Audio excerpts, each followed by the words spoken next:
Hai, assalamualaikum warahmatullahi wabarakatuh. Oke, langsung mulai saja ya. Di sini ada saudara dari Malaysia kirim sebuah link video di DM saya. Judul atau tajuknya ialah Sarawak keluar Malaysia, orang Sarawak marah. Udah bisa ditebak. Pasti ini salah satu konten kreator dari Indonesia.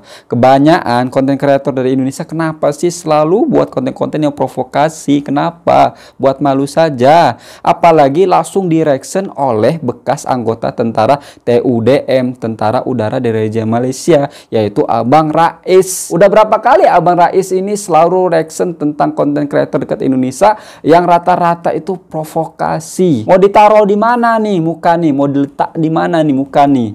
Selalu di review, direction oleh bekas tentara. Ya Allah. Image kita lama-lama buruk loh di mata orang luar, khususnya konten kreatornya. Kalau orangnya ya mesti ada yang baik, ada yang jahat. Tapi kalau netizen rata-rata nyinyir mulutnya itu. Oke, kita akan lihat video yang dikirim saudara dari Malaysia ini. Abang Rais ini, Rais Hamid. Udah berapa kali saya reaction? Assalamualaikum. Waalaikumsalam warahmatullahi wabarakatuh. Kembali dalam channel YouTube Rais Hamid Aris TV dan masih lagi bersama dengan YouTuber kemaran rakyat Malaysia, Sabah, Sarawak, semualah, iaitu Rais Hamid. Apa hal korang? Check it out now. Ya, berdu. Let's go. Come on ya. InsyaAllah. Amin. Ya Rabbal Alamin. Lagi sekali aku nak remind korang, kepada korang-korang yang baru menonton video daripada channel YouTube Rais Hamid ni, jangan lupa tekan butang subscribe dan tekan juga butang loceng. InsyaAllah semua video-video baru yang akan aku upload akan keluar dekat korang punya YouTube newsfeed, dan insyaAllah aku akan terus memberikan konten-konten yang bermanfaat, berilmu, berilmiah, dan juga insyaAllah boleh memberikan asbab kebaikan untuk kita semua, insyaAllah. Jangan lupa tekan butang subscribe, butang loceng, free je. Video ni adalah disebabkan ada request special daripada orang Sarawak sendiri untuk aku bagi reaction terhadap video yang confirm hoax yang daripada YouTuber Indonesia. Dengan tajuk Khabar Hari Ini, tinggalkan Malaysia, Sabah Sarawak jatuh ke pelukan Indonesia, daripada channel Portal Dunia. Ini adalah salah satu channel YouTube hoax daripada negara Indonesia yang insyaAllah video lepas ni aku akan senaraikan channel-channel YouTube Indonesia yang memang suka bagi video-video palsu, isi-isi palsu, berita-berita palsu mengenai Malaysia terutamanya dan mengenai negara-negara lain juga, yang hoax, yang penipuan, yang sangat-sangat tidak bertanggungjawab. Dan inilah video-video ataupun channel-channel yang bila korang jumpa, korang kena buat report. Sebenarnya last video aku buat reaction terhadap channel Kilas Dunia, aku dah bincang-bincang dengan aku punya follower dan juga dengan Cak Lonjong, iaitu YouTuber daripada Indonesia sendiri yang baik. Dia dah nasihatkan aku supaya tidak lagi memberikan reaction terhadap channel-channel hoax, channel-channel yang bagi cerita fitnah pasal Malaysia ni. Jadi aku tak nak buat, tapi geng kita daripada Sarawak ni dia insist, dia nak juga aku buat video reaction terhadap video daripada channel YouTube Indonesia yang sampah ni, yang menyentuh. Tapi menurut saya, kalau abang ini mau nge-review atau nge-reaction tentang YouTuber-YouTuber yang provokasi atau bikin hoax, itu tidak masalah buat saya. Abang Rais ini juga bukan hanya sekedar reaction, akan tetapi dia bagi ilmu dan membetulkan apa yang salah. Saya lebih setuju kalau dia lanjut terus nge-reaction tentang channel-channel yang provokasi, supaya nanti dibetulkan sama dia, supaya orang-orang Indonesia atau Malaysia yang tengok itu tidak salah paham gitu. Isu kononnya Sarawak nak keluar daripada Malaysia dan nak join Indonesia. Panglima ribut korban diskriminasi penyebab Dayak desak keluar dari Malaysia. Okey. Panglima apa tadi dia cakap? Portal Dunia. Wow. Macam CNN. Tuan-tuan puan-puan tahu tak? Malaysia ni memang di pertengahan atau bawah pertengahan sikit lah, bukanlah bawah sangat. Tetapi 4 negeri, Sabah, Sarawak, Terengganu. Mula-mula dia dah bubuh gambar ahli politik. Aku nak cakap dekat sini lah kepada orang Malaysia dan kepada orang-orang Indonesia yang dah tengok video ni, yang dah termakan dengan fitnah-fitnah daripada video ni.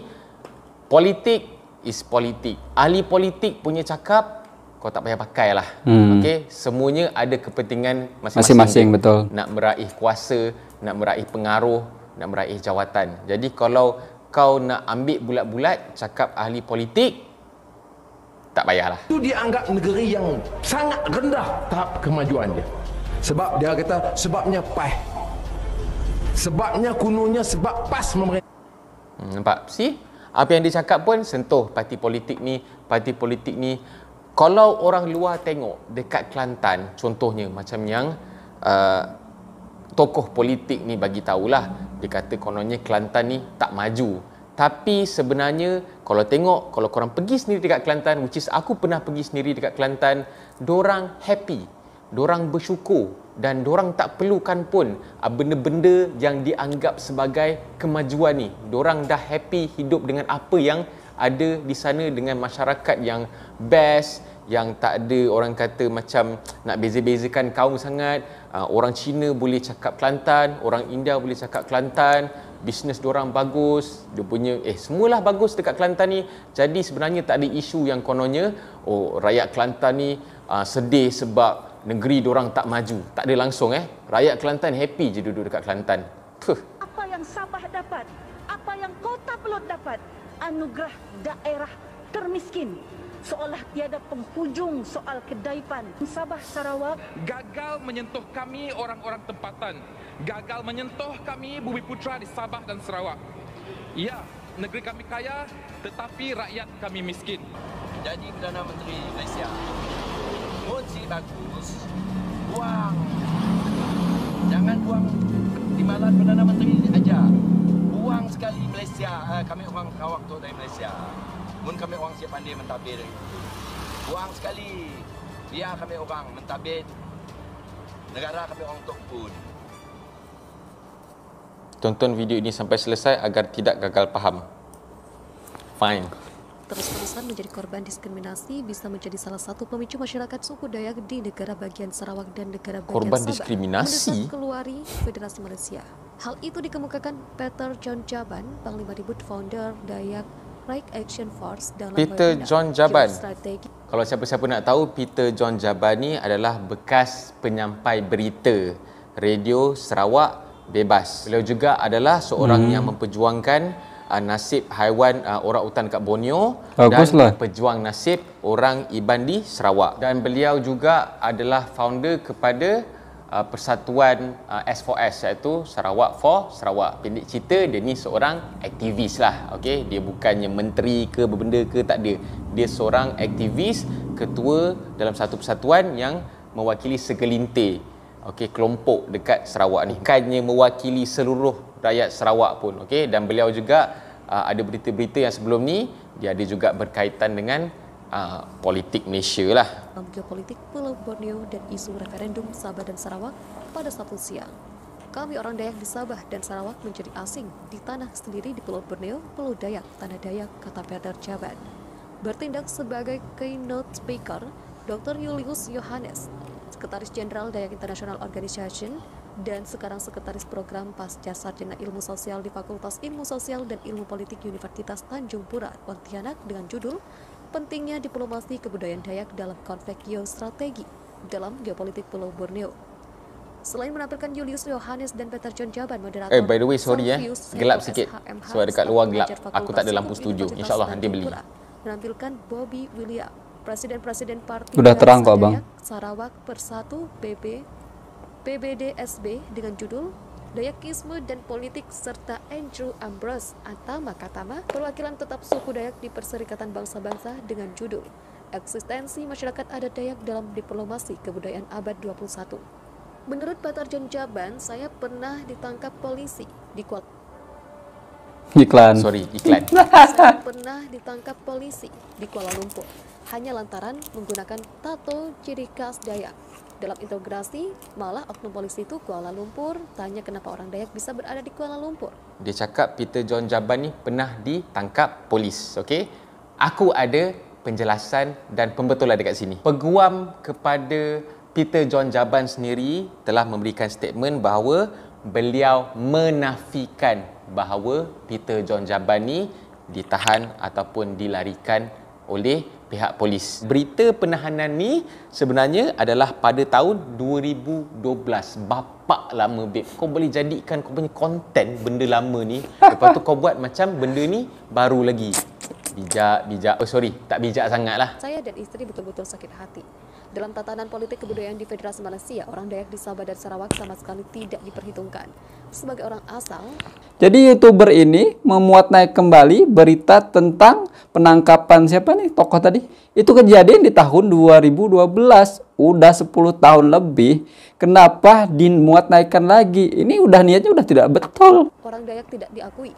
Kalau orang lain, suku lain dimasukkan ke dalam kelompok Bumi Putra, orang Dayak dikategorikan ke dalam kelompok lain-lain sehingga sama sekali tidak dianggap.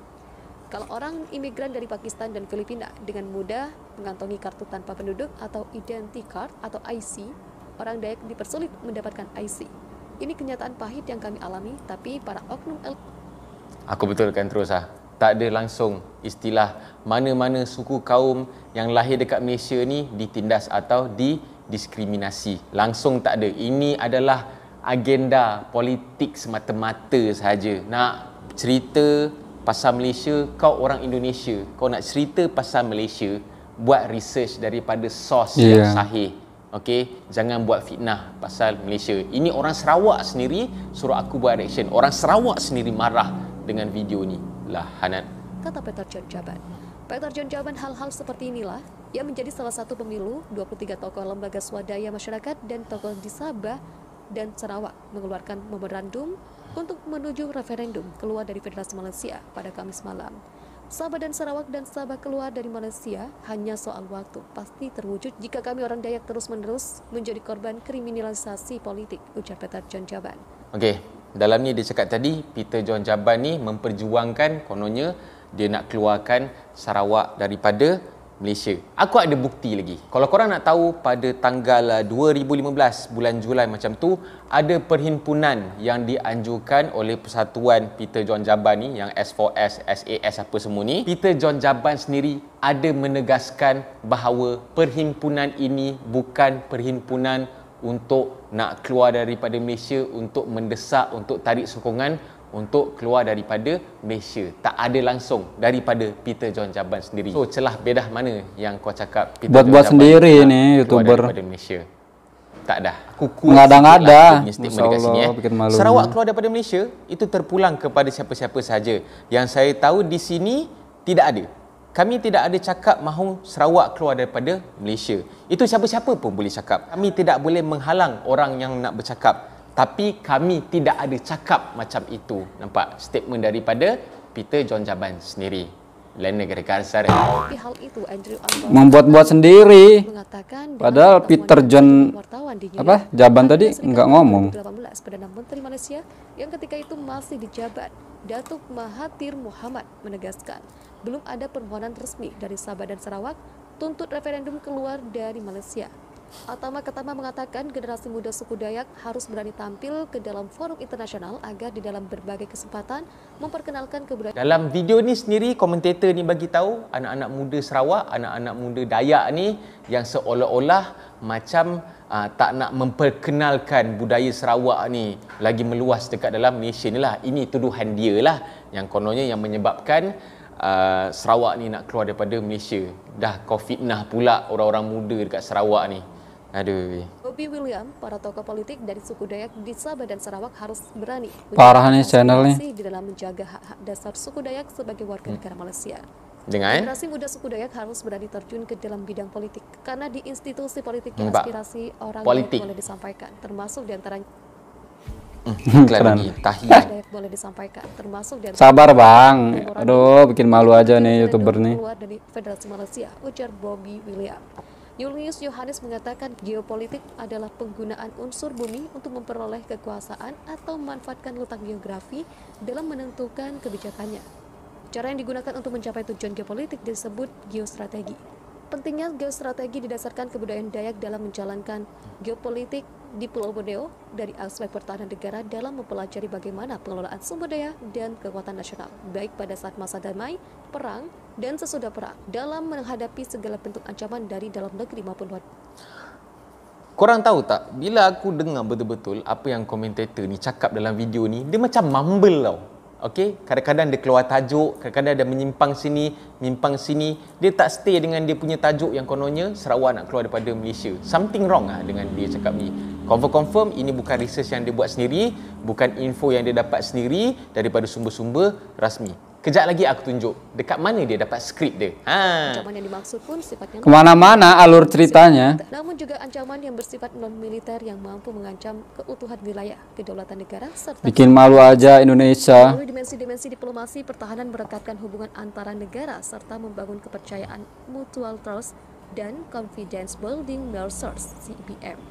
Kebudayaan Dayak mesti dijadikan salah satu akar dari kebijakan-kebijakan yang dibuat pemerintah Republik Indonesia, Kerajaan Brunei Darussalam, dan Federasi Malaysia dalam menentukan dan memperjuangkan masa depan bangsa. Dapat dimaksimalkan melalui akselerasi, kapitalisasi, dan modernisasi di dalam diplomasi kebudayaan. Makna terkandung di dalam kebudayaan Dayak dapat dielaborasi di dalam mewujudkan diplomasi kebudayaan Republik Indonesia, Kerajaan Brunei Darussalam, dan Federasi Malaysia. Okey lah, macam ni lah. Aku pun malas nak dengar semuanya berita-berita palsu, berita-berita hoax saja. Aku tak tahu kenapa segelintir orang Indonesia ni suka sangat buat video-video fitnah bikin macam malu ni aja. Malaysia. Kau orang Indonesia, kau sibuk ulas pasal Malaysia. Macam kau tak ada negara sendiri. Negara korang kan lagi power, lagi bagus, lagi besar. Ulaslah pasal korang punya negara sendiri. Kalau ia pun nak ulas pasal Malaysia, bagi berita yang betul. Okey, jangan cuba nak melaga-lagakan, nak bagi orang Malaysia, orang Indonesia ni salah faham, mungkin terpengaruh dengan berita-berita engkau yang totally tak betul lah. Korang nak tahu tak cerita tadi tu, video tadi tu, dekat mana dia dapat skrip dia? Dia dapat skrip dia daripada satu website ni, www.suarapemredkalba.com. Memang sebiji-sebiji dia cakap berdasarkan artikel yang tertulis tu. Jom kita tengok sama-sama. Aku buktikan dekat korang. Dan diplomasi kebudayaan Republik Indonesia, Kerajaan Brunei Darussalam, dan Federasi Malaysia. Maksud dan tujuan webinar pertama menyamakan persepsi di kalangan masyarakat suku Dayak untuk menyampaikan konsep pembangunan berbasiskan kebudayaan Dayak di Pulau Dia ambil dari wilayah artikel Indonesia, Malaysia, dan beritanya. Kerajaan Brunei Darussalam. Kedua, pembangunan berkawasan kebudayaan Dayak bertujuan untuk meredam isu referendum di Sabah dan Sarawak sebagaimana pernyataan sikap 23 tokoh lembaga swadaya dan tokoh politik pada Kamis malam 16 September 2021. Cukup je kot. Aku buktikan dekat situ. Korang boleh tengok sendiri video. Korang boleh cari sendiri dekat website Suara Pemred Kalba ni. Okey, memang dia ambil sebiji-sebiji skrip daripada situ. Dia baca tau, dia baca. Lepas tu dia buat video. Lepas tu gambar pun dia ulang-ulang letak gambar yang di-Pertuan Agong, letak gambar Perdana Menteri Tan Sri Muhyiddin Yassin pada masa itu, dia letak gambar orang tengah berhimpun apa semua. Memang hoax lah, hoax. So memang kalau siapa-siapa yang terpedaya, percaya, memang bodoh lah. Dan juga Suara Pemred Kalba punya website ni bukan website daripada Malaysia pun. Website ini adalah website daripada negara Indonesia, daripada Kalimantan. Okey, so apa hak dia nak cerita pasal Malaysia, nak cerita pasal Sarawak? Tak ada hak langsung. Lepas tu cerita yang tak betul pula tu, lepas tu kau cedok daripada sini, daripada artikel lama, daripada artikel yang dah 10 tahun dulu pun kau boleh buat cerita. Kalau korang perasan jugalah, dia punya skrip tu yang dalam video tu dia berulang-ulang. Kejap dia ulang balik, dia dah habis baca artikel tu and then dia ulang balik. Lepas tu dia letak artikel tu bersepah-sepah lah. Perenggan ni dia baca perenggan 1 dulu, dia baca perenggan 8. Dia tak ikut turutan supaya mungkin nak elakkan tidak berurutan lah dekat mana dia dapat dia punya skrip tu lah. Jadi macam aku cakap tadi, aku tak nak respon pun video ni sebab aku dah tahu benda ni hoax. Sebab ramai juga orang yang dah nasihatkan aku, Cap, kalau dah tahu video ni hoax tak payah buat reaction pun, menguntungkan dia lagi orang nak tengok video dia. Tapi ini request daripada orang Sarawak kita sendiri. Okay, jadi obviously tak benar, tipu. Dah lah pakai orang punya website, aku pun boleh macam tu. Aku buka website apa benda, aku baca skrip dia sampai habis, aku letak video, gambar apa semua. Boleh buat duit dekat YouTube. Mungkin ada orang-orang Malaysia yang berminat nak jadi YouTuber, nak dapat duit, nak bagi berita-berita yang kontroversi, kau cari je artikel-artikel yang ada kemungkinan dengan politik, buat pasal Indon lah. Orang Indon relax je buat berita fitnah pasal Malaysia. Dah berkah walaupun pasal Malaysia, kau cari je berita-berita yang kontroversi pasal Indonesia. Ambil satu artikel, baca, letak video-video yang menarik-narik sikit lah. Untuk kesekian kalinya salah satu YouTuber Indonesia lagi-lagi buat berita hoax, provokasi, buat malu aja orang tuh. Nggak takut-takutnya konten kreator dari Indonesia ini buat provokasi, menyebarkan berita hoax. Satu orang kalau yang lihat termakan omongan dia, nanti di hadapan Allah dia jawabnya apa? Itu kalau satu orang. Kalau misalkan 1000 orang gimana tuh? Ayo. Nanti dipertanyakan sama Allah, kenapa kamu membuat berita hoax, provokasi, mengadu domba saudara kamu antara Indonesia dan Malaysia? Apa yang mau kamu jawab di hadapan Allah nanti? Lepas tuh nggak berkah duit yang kamu dapat dari YouTube yang buat provokasi itu. Kesel saya itu. Tidak habis-habis, macam dunia ini tidak ada konten yang lain selain provokasi, menyebarkan berita hoax. Padahal konten-konten itu banyak sekali kalau dia punya ide. Contohnya tuh, orang merekor di jalan saja, itu kalau misalkan dia konsisten, itu dapat duit. Insya Allah itu lebih berkah ya. Dia kasih tunjuk jalan-jalan. Atau tidak dia buat konten-konten tentang tutorial, atau enggak mukbang. Banyak loh. Lah ini dia dengan senang hati, dengan seenak hati buat provokasi, konten-konten yang tidak mendidik, yang hoax. Allahu Akbar. Kalau saya sih takut ya, takut sekali. Oke, sekarang dia mendapatkan duit hasil dari YouTube buat provokasi berita hoax. Duit itu ada, terus dia hura-hura beli ini beli itu. Tapi duit itu bisa habis loh. Tapi kalau dosa itu tidak bisa habis, tambah. Kalau sering dia banyak buat upload video, itu bertambah. Fikir men, tobat. Dunia itu udah tua, udah mau dekat kiamat, masih aja kamu dengan santai buat provokasi. Malu dong, malu. Mau dibawa kemana tuh muka tuh? Selalu direction sama Abang Rais, yang sejatinya Abang Rais itu bekas anggota tentara TUDM, Tentara Udara di Raja Malaysia. Tentara, bukan kaleng-kaleng. Oh Allah. Ingat mati, ingat sakit. Nah, itu ingat itu lagunya Wali itu. Ingat tobat. Hidup di dunia itu tidak ada yang kekal. Semua akan mati, semua akan diperhitungkan. Selagi video kamu tetap ada dan disebarluaskan semakin banyak, itu dosa terus mengalir ketika kamu sudah tiada. Ingat itu, ingat. Ingat mati. Allah baru bikin malu aja manusia nih. Berita udah berapa tahun yang lepas diangkat lagi, dibuat naik lagi seolah-olah baru. Terus juga memfitnah si Peter John. Siapa tadi? Itu difitnah. Katanya kalau Peter John itu ingin keluar dari Malaysia. Ini padahal dia nggak ngomong gitu. Kita doakan ya, semoga konten-konten kreator seperti ini dikasih hidayah, dibagi jalan yang lurus. Amin amin ya rabbal alamin. Oke teman-temanku semuanya ya, mungkin cukup sekian video dari saya. Jaga selalu perang Indonesia dan Malaysia. Kita satu rumpun, satu hati, satu Nusantara, satu Islam. Tentunya saya Assalamualaikum warahmatullahi wabarakatuh. Ciao.